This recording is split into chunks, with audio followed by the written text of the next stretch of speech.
और अब ऐसी खबर जो आपके और आपके परिवार के स्वास्थ्य से जुड़ी है। एक कहावत है कि पहला सुख निरोगी काया, लेकिन आज निरोगी बने रहना आसान नहीं है, क्योंकि जरूरी नहीं कि आपकी जेब उस स्तर का स्वास्थ्य खरीदने में सक्षम हो जिस भाव वो बाजार में बिक रहा है।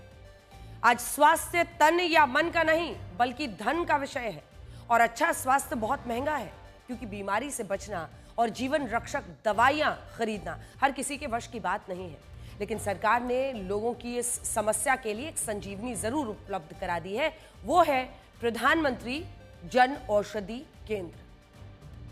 जेनेरिक दवाओं के मामले में लोगों की पहली पसंद प्रधानमंत्री जन औषधि केंद्र बने हैं।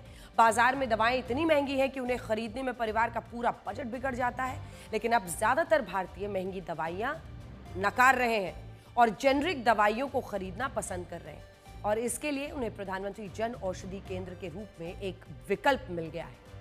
क्योंकि यहाँ पर जन औषधि केंद्र में जो दवाइयाँ मिलती हैं उनकी कीमत ब्रांडेड दवाओं से काफ़ी कम होती है, और ये फर्क 50 से 80% तक का होता है। जेनेरिक दवाइयाँ खरीदने से आपका पैसा तो बचता ही है, बल्कि ये दवाएं काफ़ी कारगर भी होती हैं। इसको ऐसे समझा जा सकता है कि पैरासिटामोल की 650 mg की 10 टैबलेट की बाजार में औसत कीमत लगभग 33 रुपए है, जबकि जन औषधि केंद्र में 15 रुपए में मिल जाएगी। इसी के साथ साथ पैंटोप्राजोल, जो कि एसिडिटी में ली जाती है, बाजार में 90 रुपए की मिलती है, जबकि जन औषधि केंद्र में सिर्फ 12 रुपए।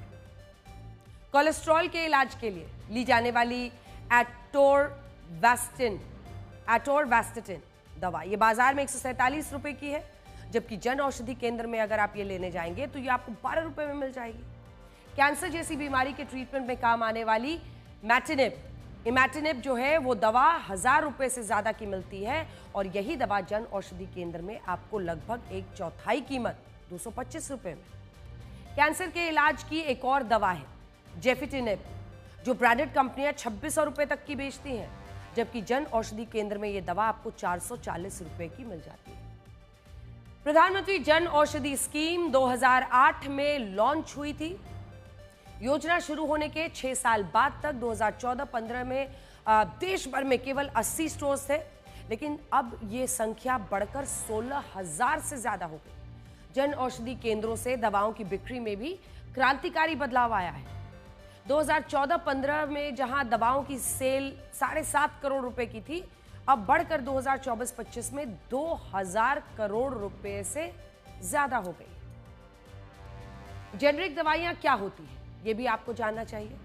कोई भी जेनेरिक दवा उसके केमिकल नाम से बेची जाती है, यानी इन दवाओं का कोई ब्रांडेड नेम नहीं होता है। इन दवाओं में भी ब्रांडेड दवाओं की तरह ही क्वालिटी, डोज, प्रभाव सब कुछ होता है, पूरा ध्यान दिया जाता है।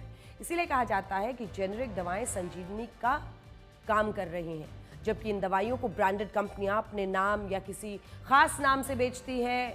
वही दवाइयों को अलग अलग 2-3 नामों से बेचती हैं और खूब पैसा कमाती हैं।